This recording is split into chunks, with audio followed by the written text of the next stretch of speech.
அன்பு நெஞ்சங்களே, இனிமையான செவ்வாய்க்கிழமை வாழ்த்துக்கள். எல்லாரும் எப்படி இருக்கிறீங்க? நாங்கள் நல்ல சுகமா இருக்கிறோம். ஓகே, ஒர்க்கில் இருக்கிறேன் என்றாலும் என்னுடைய பிரதர்ஸ் சிஸ்டர்ஸ் கிட்ட பேசணும் இல்லையா? ஸோ இங்கே வந்துட்டேன் பாருங்க. ஓகே, இன்றைக்கு ஒரு சப்ஜெக்ட் ஒன்று பேசணும்னு நினைக்கிறேன். இப்போ மனசில் தோன்றுனது என்னவென்றால், உண்மையாக இருப்பது உங்களுடைய பார்ட்னர்ஸோட. இப்போ 2 பார்ட்னர்ஸ் ஓப்பனாக அவங்க முடிவு பண்ணிட்டாங்கன்னு அவங்க உண்மையாக இருக்க வேண்டிய அவசியம் இல்லை.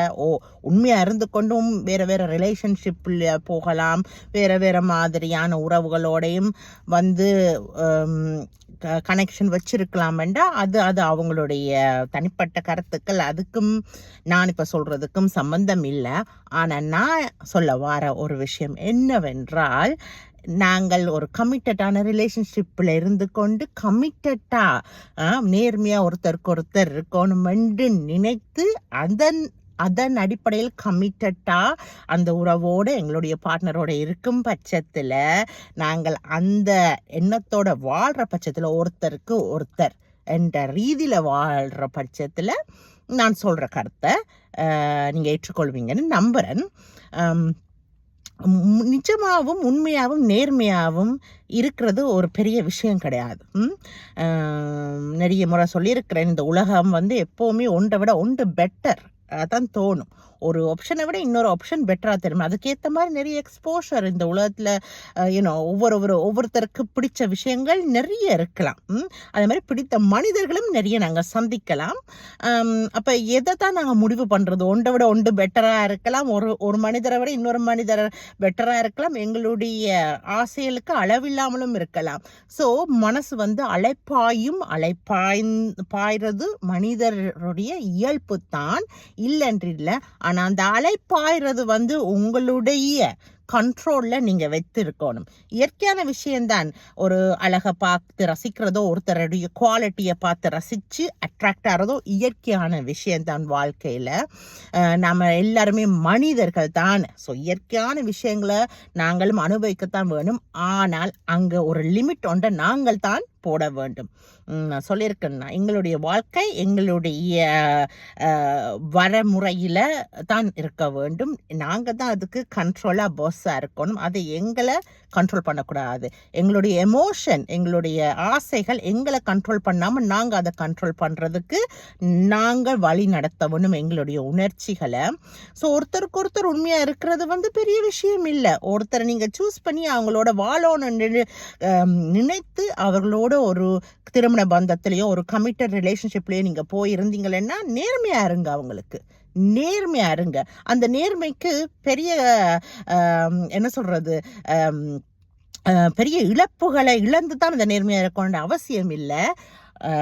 உங்களுடைய வைராக்கியத்தால் உங்களுடைய மனசை கட்டுப்படுத்துங்கள். நேர்மையை ஒருத்தரை பிடித்தால் அந்த ஒருத்தரை பிடித்ததுக்கு வேற காரணங்கள் தேவையில்லை. உங்களுக்குரிய ஒரு முடிவோட தான், தெளிவான முடிவோட தான் ஒரு கமிட்டட் ரிலேஷன்ஷிப்புக்கு போனீங்க. அந்த மற்ற ஒரு நபரையும் நீங்கள் அந்த ரிலேஷன்ஷிப்புக்குள்ள அந்த நம்பிக்கையில தான் கொண்டு சேர்த்திருக்கிறீங்க. ஸோ அந்த நபருக்கு நேர்மையாக இருக்கிறது உங்களுடைய கடமை, பொறுப்பு, உங்களோட ஆத்மாத்மான ஒரு செயலாகவும் இருக்க வேணும்.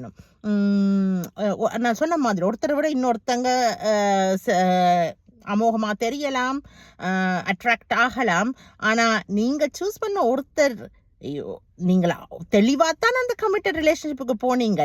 அப்போ அந்த ஒருத்தரை எல்லாரையும் விட நீங்கள் கொஞ்சம் மேலே கொண்டு வைங்க, உங்கள் மனத்திரையில் வைங்க. அது நீங்கள் வைக்க வேண்டிய அவசியம் இல்லை, உங்கள் மனசே அதை வச்சிடும். உண்மையான காதல் இருந்தால், உண்மையான அன்பு இருந்தால் அதை வச்சிடும். தவறே இல்லை. ஒருத்தரை பார்த்து அவர்கள் அழகா இருந்தா, உங்களுக்கு பிடித்த குவாலிட்டி இருந்தா அவங்கள கமெண்ட் பண்ணுங்க.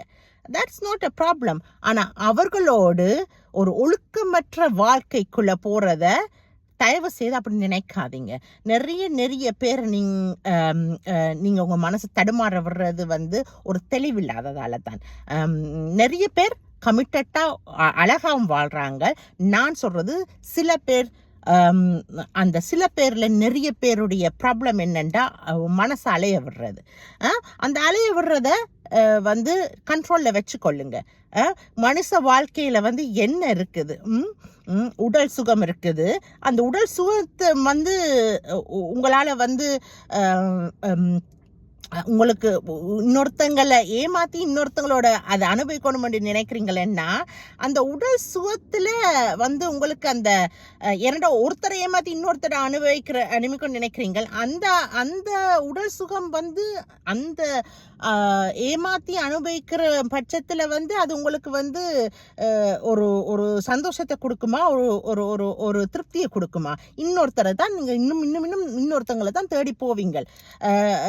ஏனென்றால் நீங்கள் ஒரு ஒரு விஷயத்தை தேடி ஓடிக்கொண்டிருக்கிறீங்கள். இன்னொருத்தர் உங்களை நம்பி வந்த ஒருத்தரை ஏமாத்திட்டு அந்த விஷயம் உங்களுக்கு கிடைக்க போறதே இல்லை. நம்மளை நம்பி வந்த ஒருத்தங்களோட திருப்தியா வாழ்வோம். எது நமக்கு கிடைக்குதோ அதை திருப்தியா இல்லையா அவங்க கிட்ட ஓப்பனா சொல்லிட்டு பிரிஞ்சு வாங்க.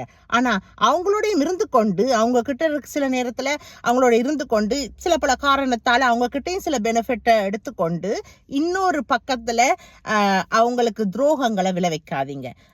எந்த ஒரு விஷயமும் 100% பெர்ஃபெக்டா இருக்க போறதில்லை. ஒரு திருமண பந்தத்திலயோ ஒரு கமிட்டட் ரிலேஷன்ஷிப்லயோ உங்களுக்கு வந்து திருப்தி இல்லாட்டா அந்த திருப்தியை கதைங்க, ஓப்பனா கதைங்க. அந்த திருப்தியை கதைச்சு உங்களுக்கு அதுக்கு பிறகும் வந்து திருப்தி இல்லாட்டா அதுக்கு பிறகு திருப்தி இல்லை, அது ஒர்க் அவுட் ஆகாட்டா அதுல இருந்து வெளியே வந்து நேர்மையா இன்னொரு உறவை தேர்ந்தெடுங்க, இல்ல தனியா வாழுங்க. அது உங்களோட சாய்ஸ். ஆனா இன்னொரு ஒரு உறவுல இருந்து கொண்டு அந்த உறவுல இருக்கிற நபரும் வந்து உங்களுக்கு உண்மையா இருக்கும் பட்சத்துல நீங்க வந்து பொய்யா நடந்துக்க கூடாது. அதுதான் நான் சொல்ல வரேன். ஏனண்டா ஒரு சின்ன விஷயம்தான் இது இதை வடிவா தெளிவா புரிந்துக்கிட்டா இந்த மாதிரியான ஏமாற்று விஷயங்களும் நடக்காமல் தவிர்க்கலாம். இது நாங்கள் கடைப்பிடிக்கிறது தான். நானும் என் கணவரும் என்னுடைய கணவரும் வந்து வெளியே போறார், ஒர்க்குக்கு போறார், எல்லாம் செய்றார். ஆனா எனக்கு ஒரு நாளுமே வந்து இதுல ஒரு பெரிய அவரை விட்டு எனக்கு ஒரு சந்தேகம் வந்ததில்லை. அதுவும் அவர் ஒரு வேற்று நாட்டவர், என்னுடைய தமிழ் இனத்தவர் இல்ல. இப்பொழுது தன்னுடைய வைஃப் மூலமா தமிழ் இனத்துக்குள்ள வந்து உங்கள் மூலமா அவர் வரவேற்கப்படுறார் அவருடைய குணத்தால அண்ட் உங்களுடைய அன்பு மனசால. ஆனா அவரைட்டு எனக்கு எனக்கு அந்த கவலை இல்லை. அதே மாதிரி தான் அவருக்கும் இன்றைக்கு இந்த சோஷியல் மீடியால நான் வந்து இப்படி உங்களோட ஆசையா கதைச்சு சந்தோஷமா இருக்கிறதுக்கு அவர் தான் காரணம். அந்த சந்தேக குணம் இல்லை. ஏனென்றா 2 பேருக்குமே அந்த நம்பிக்கை இருக்குது. அந்த நம்பிக்கை ஃபர்ஸ்ட் எங்கிருந்து வரணும்? எங்களோட மனசுல இருக்கிற கட்டுப்பாட்டுல இருந்து வரணும். முதல் உங்களை நீங்க தெரிஞ்சுக்கொள்ளுங்க. உங்களுக்கு அந்த சந்தேக குணங்கள் இருந்ததென்றால், இல்லை ஏமாற்றும் எண்ணங்கள் இருந்ததென்றால் அதை அடியோடு நிறுத்துங்கள்.